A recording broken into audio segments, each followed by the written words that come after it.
Electronics రంగంలో గత 20 సంవత్సరాలుగా నూజివీడులో ప్రభంజనం సృష్టిస్తున్నది శ్రీవత్స ఎలక్ట్రానిక్స్ నూజివీడు. మా వద్ద ఏసీలు, ఎల్ఈడి టీవీలు, ఫ్రిడ్జ్లు, వాషింగ్ మిషన్లు, కూలర్లు, మిక్సీలు, గ్రైండర్లు, ఫ్యాన్లు మొదలగు అన్ని రకాల మీ ఇంటికి కావలసిన ఎలక్ట్రానిక్స్ ఐటమ్స్ విజయవాడ మరియు ఆన్లైన్ ధరల కన్నా అతి తక్కువ రేట్లలో లభించును. Airtel, DTH, Airtel, Jio, air fibre net authorised dealer. అన్ని కంపెనీల టీవీలకు, ఏసీలకు రిమోట్లు లభించును. సులభ వాయిదాల పద్ధతిలో ఈఎంఐ సౌకర్యం కలదు. విచ్చేయండి శ్రీవత్స ఎలక్ట్రానిక్స్, పొట్టి శ్రీరాములు బొమ్మ సెంటర్, మెయిన్ రోడ్, నూజివీడు.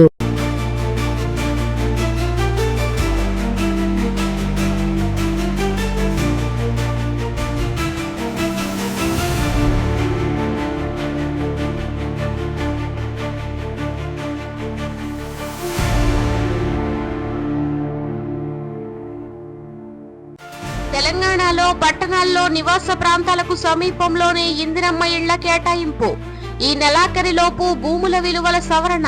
మంత్రి పొంగులేటి వెల్లడి. తెలంగాణ ప్రభుత్వం అమలు చేస్తున్న ఇందిరమ్మ ఇళ్ల పథకంపై రాష్ట్ర ప్రభుత్వం కీలక నిర్ణయాలు తీసుకుంది. ముఖ్యంగా పట్టణ ప్రాంతాల్లో పేద ప్రజలకు కేటాయించే ఇళ్లు వారు ప్రస్తుతం నివసిస్తున్న ప్రాంతాలకు దగ్గరగా ఉండేలా చర్యలు తీసుకుంటామని రాష్ట్ర రెవెన్యూ మరియు గృహ నిర్మాణ శాఖ మంత్రి పొంగులేటి శ్రీనివాసరెడ్డి తెలిపారు. అదే సమయంలో భూముల మార్కెట్ విలువను కూడా ఈ నెలాఖరులోపు సవరించి కొత్త ధరలను అమలు చేస్తామని వెల్లడించారు.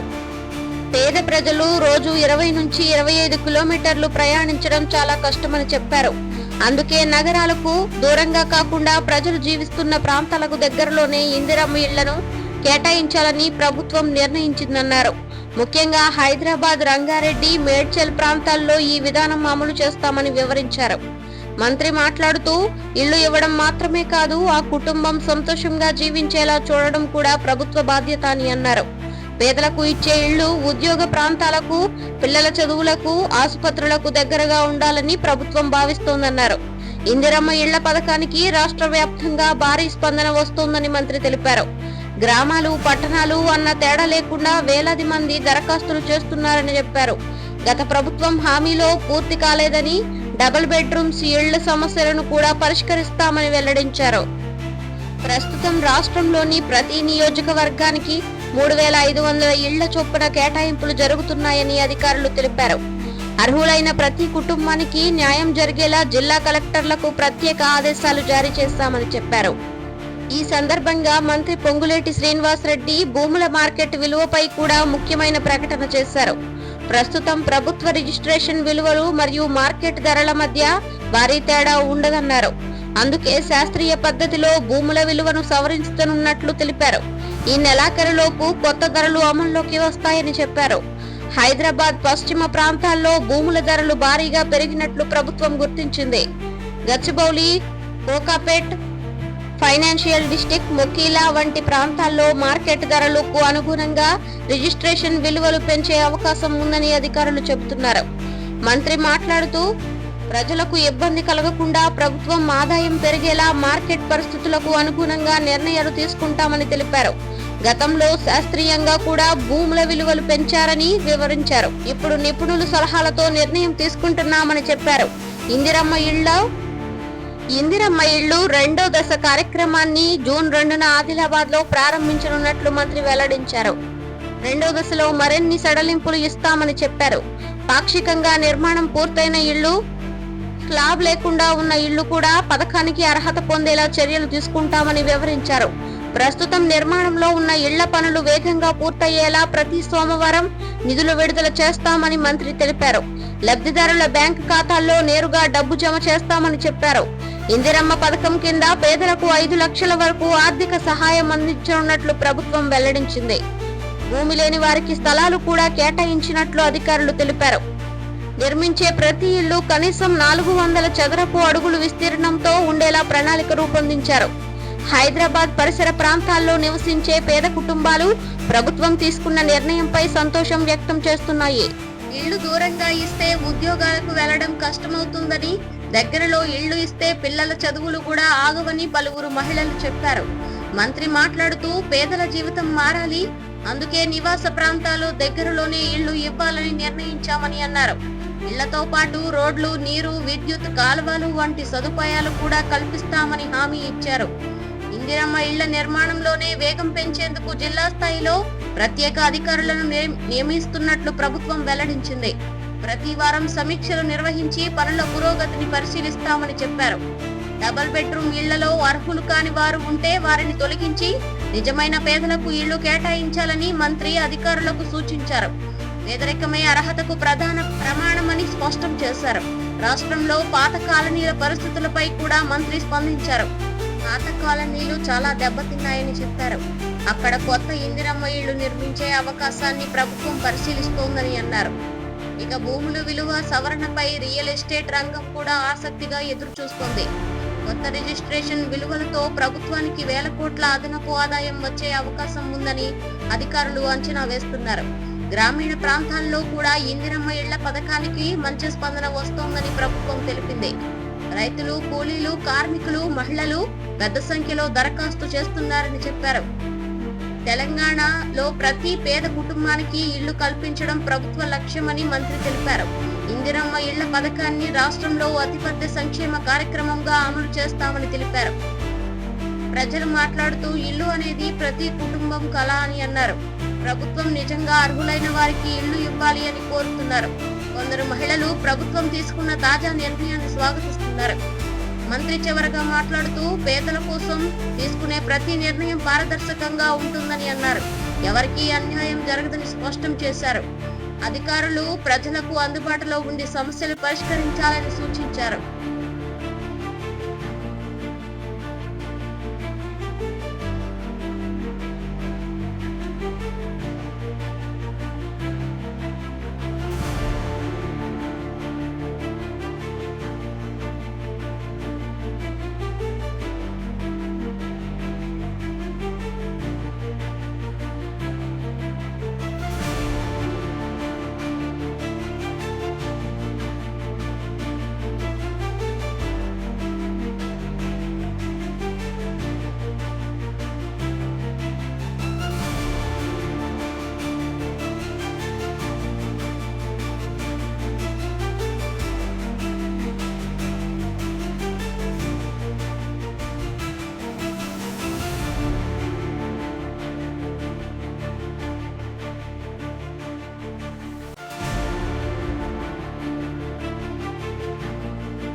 ఏపీలో పాఠశాలల స్థాయిలోనే విద్యార్థులకు ఆర్టిఫిషియల్ ఇంటెలిజెన్స్ పై అవగాహన, కొత్త పాఠ్యాంశాన్ని తీసుకొచ్చిన విద్యాశాఖ. ఆంధ్రప్రదేశ్ లో విద్యా రంగంలో మరో కీలక మార్పుకు శ్రీకారం చుట్టింది రాష్ట్ర ప్రభుత్వం. భవిష్యత్తు అవసరాలను దృష్టిలో పెట్టుకుని పాఠశాలల స్థాయి నుంచే విద్యార్థులకు ఆర్టిఫిషియల్ ఇంటెలిజెన్స్ అంటే ఏఐ పై అవగాహన కలిగించేందుకు విద్యాశాఖ కొత్త పాఠ్యాంశాన్ని సిద్ధం చేసింది. రాబోయే విద్యా సంవత్సరంలో ప్రభుత్వ పాఠశాలల్లో దశల వారీగా ఈ కార్యక్రమాన్ని అమలు చేయాలని ప్రభుత్వం నిర్ణయించింది. విద్యాశాఖ అధికారులు తెలిపిన వివరాల ప్రకారం ప్రస్తుతం ప్రపంచ వ్యాప్తంగా ఏఐ వినియోగం వేగంగా పెరుగుతోంది. ఉద్యోగాలు, పరిశ్రమలు, వ్యవసాయం, వైద్యం, విద్య, రవాణా వంటి రంగాల్లో ఏఐ కీలక పాత్ర పోషిస్తుంది. ఈ పరిస్థితుల్లో విద్యార్థులు చిన్న వయసులోనే సాంకేతిక పరిజ్ఞానంపై అవగాహన కలిగి ఉండాలని ప్రభుత్వం భావిస్తుంది. అందుకే పాఠశాల స్థాయి నుంచే ఏఐ గురించి ప్రాథమిక జ్ఞానం అందించేలా పాఠ్యాంశాలు రూపొందిస్తున్నట్లు తెలిపారు. అమరావతిలో జరిగిన ఉన్నత స్థాయి సమీక్షా సమావేశంలో ముఖ్యమంత్రి చంద్రబాబు విద్యాశాఖ అధికారులకు కీలక సూచనలు చేశారు. భవిష్యత్ ప్రపంచానికి అనుగుణంగా విద్యా వ్యవస్థ మారాలని, విద్యార్థులు కొత్త సాంకేతికతలను సిద్ధంగా ఉంచుకోవాలని పేర్కొన్నారు. ముఖ్యమంత్రి మాట్లాడుతూ, ఇప్పటి పిల్లలే రేపటి శాస్త్రవేత్తలు, ఇంజనీర్లు, ఆవిష్కర్తలు. వారి భవిష్యత్తు సాంకేతికతలపై ముందుగానే అవగాహన ఉండాలని తెలిపారు. ఏఐను భయపడకుండా సరిగ్గా వినియోగించుకోవడం నేర్చుకోవాలని విద్యార్థులకు సూచించారు. కొత్త పాఠ్యాంశంలో ఏఐ అంటే ఏమిటి, అది ఎలా పనిచేస్తుంది, మన జీవితంలో ఎలా ఉపయోగపడుతుంది వంటి అంశాలను చాలా సులభమైన భాషలో వివరించనున్నట్లు అధికారులు తెలిపారు. చిన్న తరగతుల విద్యార్థులకు చిత్రాలు, వీడియోలు, ఆటల రూపంలో బోధించనున్నారు. పెద్ద తరగతుల వారికి ప్రాజెక్టులు, డిజిటల్ కార్యక్రమాలు నిర్వహించనున్నారు. పాఠశాలల్లో క్యూఆర్ కోడ్లు, డిజిటల్ లెర్నింగ్ ప్రాంప్ట్లు, స్మార్ట్ క్లాస్ రూమ్లు వినియోగ రంగంలోకి వస్తున్నాయని విద్యాశాఖ వెల్లడించింది. విద్యార్థులు మొబైల్ లేదా టాబ్లెట్ ద్వారా పాఠశాలలకు సంబంధించిన వీడియోలు, ప్రాక్టికల్ ఉదాహరణలు చూడగలుగుతారని తెలిపింది. రాష్ట్ర విద్యాశాఖ మంత్రి నారా లోకేష్ మాట్లాడుతూ, ప్రపంచ స్థాయి విద్యను ఆంధ్రప్రదేశ్ పిల్లలకు అందించడమే మా లక్ష్యమని అన్నారు. పాఠశాలల్లో డిజిటల్ విద్యను మరింత బలోపేతం చేస్తున్నామని చెప్పారు. విద్యార్థులు కేవలం పుస్తకాలకే పరిమితం కాకుండా ఆలోచించే విధానం కూడా నేర్చుకోవాలని పేర్కొన్నారు. ఏఐ పాఠ్యాంశంలో భాగంగా విద్యార్థులకు డిజిటల్ భద్రత, సైబర్ జాగ్రత్తలు, ఇంటర్నెట్ వినియోగం, సమాచారం నిజమా కాదా గుర్తించే పద్ధతులు కూడా బోధించనున్నట్లు అధికారులు తెలిపారు. చిన్నారులు సురక్షితంగా టెక్నాలజీని వినియోగించాలనే ఉద్దేశంతో ఈ అంశాలను చర్చించినట్లు చెప్పారు.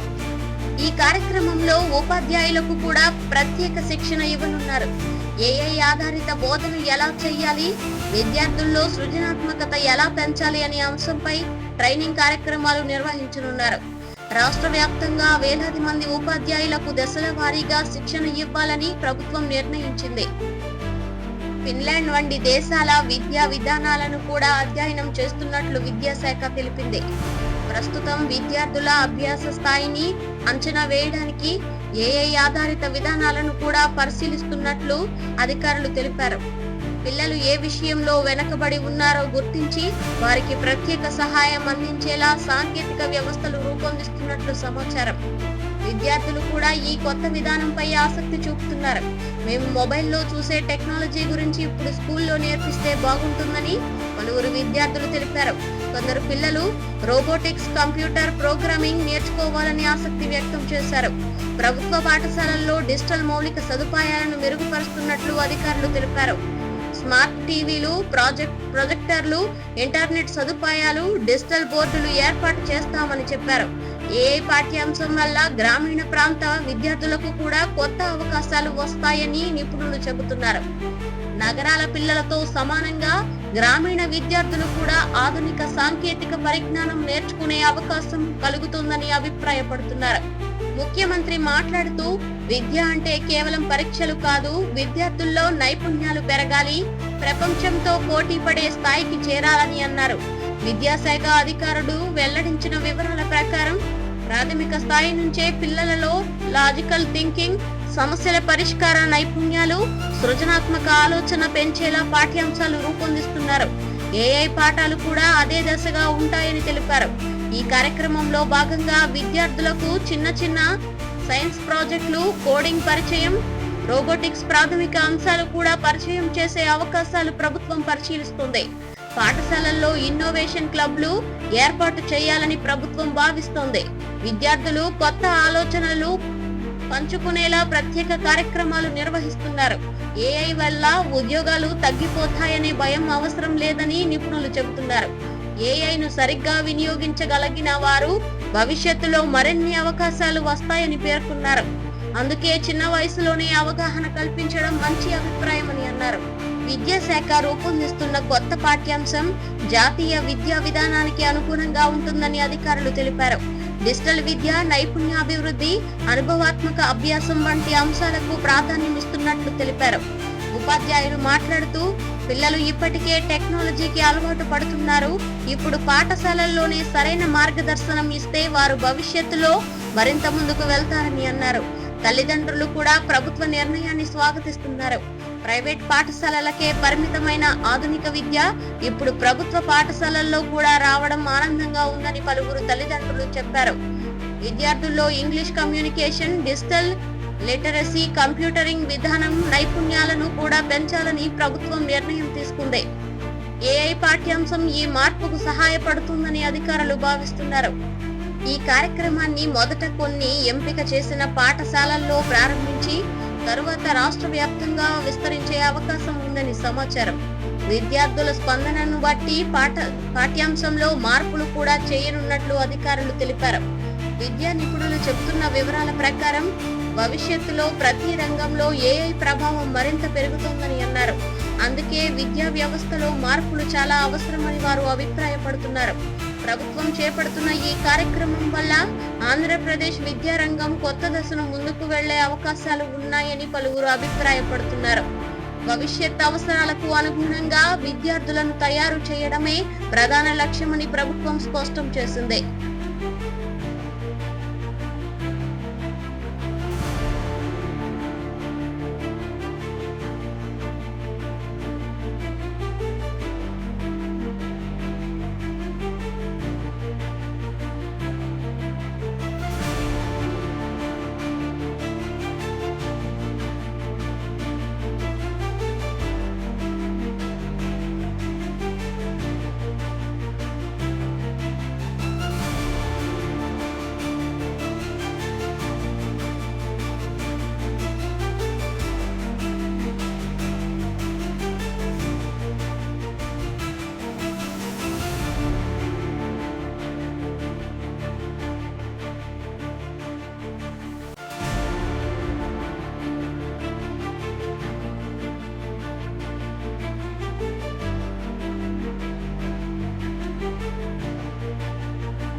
ఏపీ రెవెన్యూ శాఖలో తొలిక్కిరాని ఇతరుల సమస్యల పరిష్కారంపై దృష్టి పెట్టని అధికారులు, ఇబ్బందులు పడుతున్న రైతులు.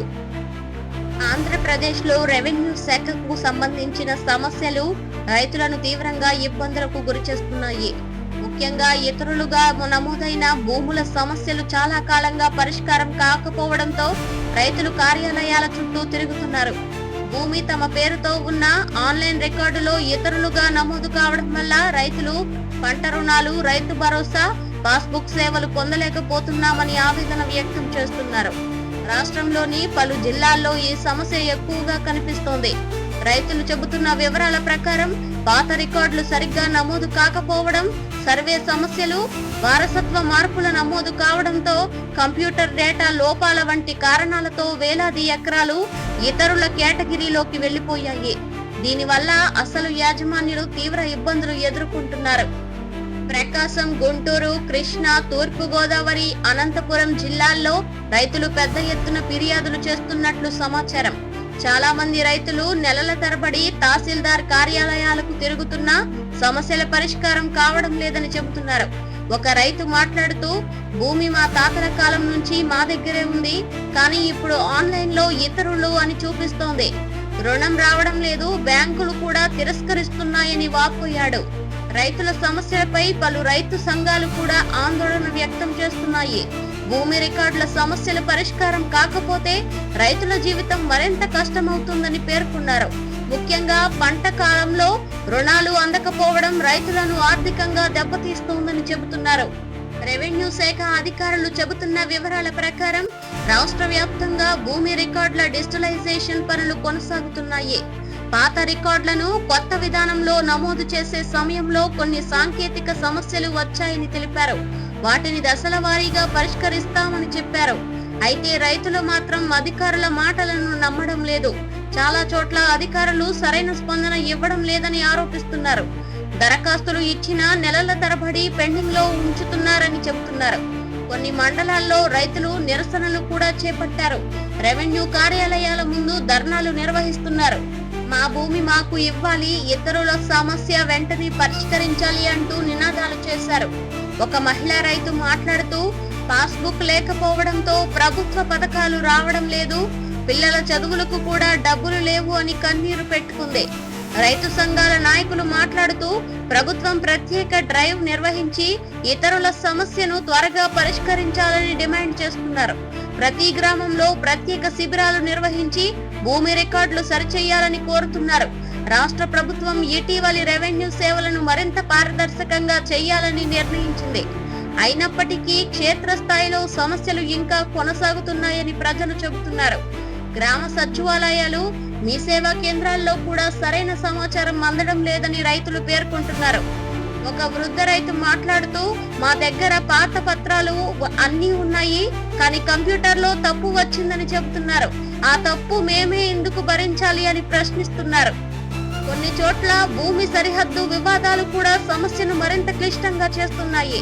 సర్వే రికార్డులు, ఫీల్డ్ మ్యాపింగ్లు సరిపోవకపోవడంతో అధికారులు నిర్ణయం తీసుకోవడంలో ఆలస్యం చేస్తున్నారని సమాచారం. రెవెన్యూ నిపుణులు చెబుతున్న వివరాల ప్రకారం డిజిటల్ రికార్డుల సమీకరణలో చిన్న తప్పులు జరిగినా పెద్ద సమస్యలు వస్తాయని అన్నారు.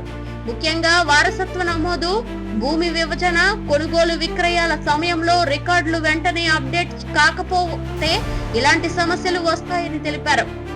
రైతులు ఎదుర్కొంటున్న ప్రధాన సమస్యల్లో ఒకటి బ్యాంకు రుణాలు. భూమి రికార్డుల్లో ఇతరులు అని కనిపిస్తే బ్యాంకులు రుణాలు ఇవ్వడం లేదని రైతులు చెబుతున్నారు. దీంతో వారు ప్రైవేట్ అప్పులపై ఆధారపడాల్సి వస్తుందని ఆవేదన వ్యక్తం చేస్తున్నారు. ప్రస్తుతం ఖరీఫ్ సీజన్ సమీపిస్తున్న సమయంలో ఈ సమస్య మరింత తీవ్రమైందని, విత్తనాలు, ఎరువులు కొనడానికి డబ్బులు లేక రైతులు ఆందోళన చెందుతున్నారు.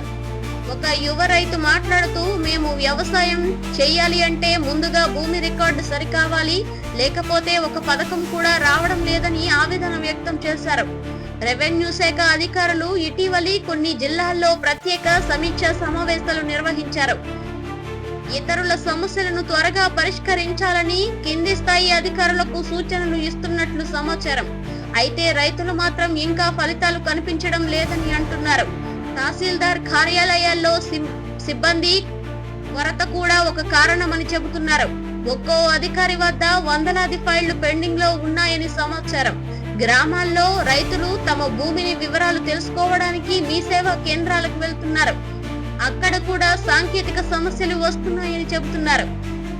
సర్వీస్ పనిచేయకపోవడంతో రికార్డులు ఓపెన్ కాకపోవడం, వాటి సమస్యలు ఎదురవుతున్నాయని పేర్కొంటున్నారు.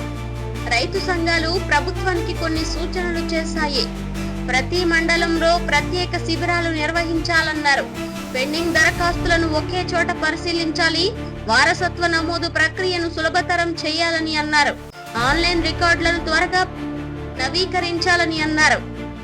రాష్ట్రంలో భూమి సమస్యలు పరిష్కారం కాకపోతే వ్యవసాయ రంగంపై ప్రభావం పడే అవకాశం ఉందని నిపుణులు చెబుతున్నారు. రైతుల నమ్మకం కోల్పోతే గ్రామీణ ఆర్థిక వ్యవస్థ కూడా దెబ్బతింటుందని హెచ్చరిస్తున్నారు. ఒక రైతు నాయకుడు మాట్లాడుతూ, రైతుకు భూమే జీవితం, ఆ భూమి రికార్డు సరిగ్గా లేకపోతే రైతు ఎలా బ్రతుకుతాడో అని ప్రశ్నించారు. ప్రస్తుతం ప్రభుత్వ రెవెన్యూ వ్యవస్థను ఆధునికీకరించే ప్రయత్నాలు చేస్తోంది. డ్రోన్ సర్వేలు, డిజిటల్ మ్యాపింగ్, కొత్త సర్వే విధానాలు తీసుకువస్తున్నట్లు అధికారులు చెబుతున్నారు.